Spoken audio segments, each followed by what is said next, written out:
Is an obedience heel the same as a service dog heel? So everyone's seen those amazing clips of dogs in this beautiful heads-up obedience heeling position where the dog is looking up at the handler with tons of focus, energy, and generally some beautiful animation to their gait. It's really a sight to behold. Or maybe you've seen videos of service dogs walking with their heads up, staring at their handler while navigating a store. I know I've posted clips like that in the past. But this week, I got a question about training a service dog to heel.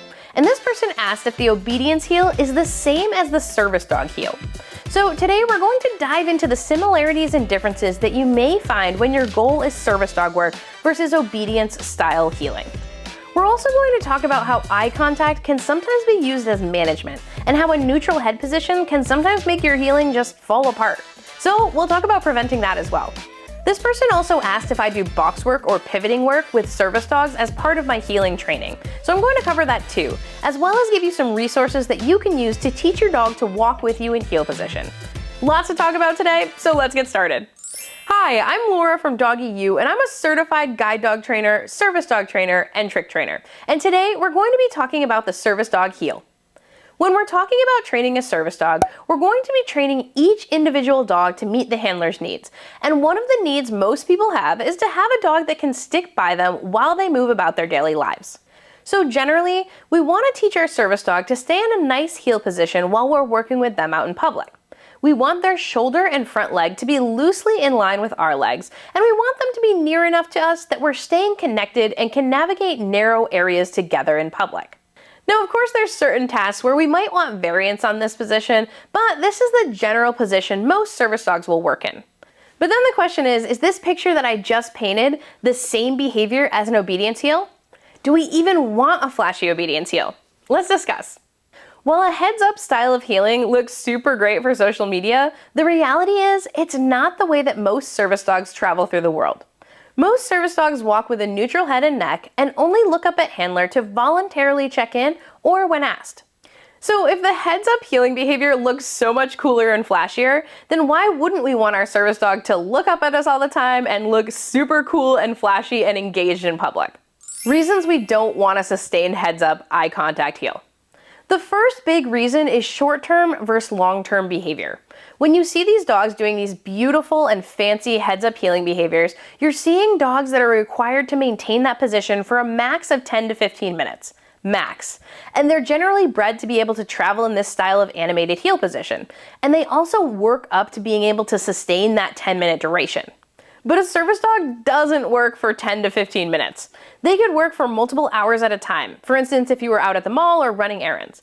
And keeping the dog's head up in that position is not sustainable or comfortable for the dog for long periods. So the function of these two types of heeling are totally different. With service dogs, we generally want the dog to be able to see what's in front of them so that the dog doesn't trip over curbs or terrain and can navigate obstacles. And if your service dog is in a guiding role, we need them to be guiding or leading, whether it's indicating stairs, finding an exit, or finding a seat.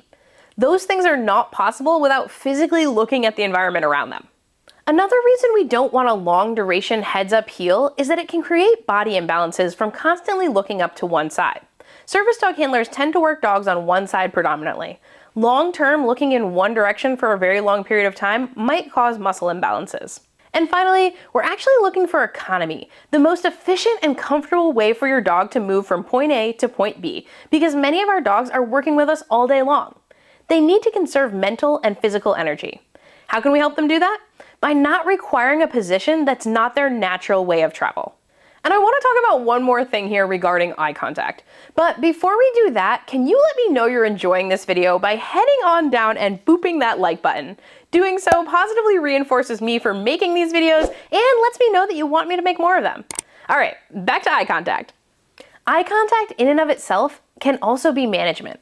So when we take away the eye contact, what do we get from the service dog? We actually have to train the dog to maintain the heeling position without eye contact.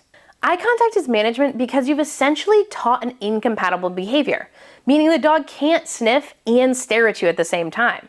But we need to actually train the dog to be able to have their gaze forward and neutral and not become distracted.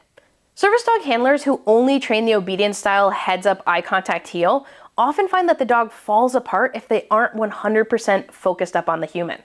Now, training-wise, teaching the dog to look up at you and heel can be a great way to start the heeling training process.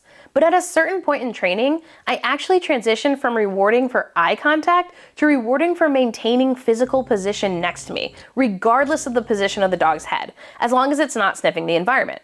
Meaning I'll mark and reward when the dog's head is in a neutral position looking forward. If you don't practice marking and rewarding for this neutral position, the dog can fall apart when not in this eye contact heel. So be sure to reward the relational position you actually want your dog in versus only rewarding for eye contact. Box work and pivoting. Now, when I'm training heeling, I definitely do train box work, which is one name for the fancy pivoting on the bucket that you see many trainers do. And while this does help with heel and being able to find and maintain heel position, I more use it for service dogs as a way for them to learn more about their body and how it moves in space. Dogs aren't born knowing where their hind end is. They think that everything after the front feet just follows along, so I have to actually teach them about their hind end. I want to teach puppies from an early age how to independently move each body part. This in and of itself is important if you need them to scooch closer to you, but it's also a building block for learning other behaviors like rear foot targets and the backup. I also see a lot of service dogs that struggle with stares, and this can often be the result of poor body awareness and control. The more we can do to help our dogs feel comfortable and confident in their body, the less problems that arise with common issues like fear of underfootings or stares. Body confidence is critical for a service dog. So if you want to see me training some fancy footwork to a young puppy that's just learning this stuff, I just posted a video over on Patreon of young service dog prospect Bixby working through some pivoting work that will be helpful in your own body confidence and heeling journey. You can join Patreon for just $4 and not only get access to that video and my monthly live Q&As, but also get access to a whole library of Patreon exclusive videos that include uncut training sessions where you can see what to do when things don't go as planned. This is also where I'll be documenting my training journey with my new puppy. So if that interests you, you can check it out at the link below. And if you want some more help with learning loose leash walking skills, I've actually put my loose leash walking playlists here. It's going to go over everything from loose leash walking strategy, human skills, because we're half the equation, along with teaching your dog to come to heel and foundation exercises. All that right here for you to check out, so you should click on it now. You all have an awesome day and happy training.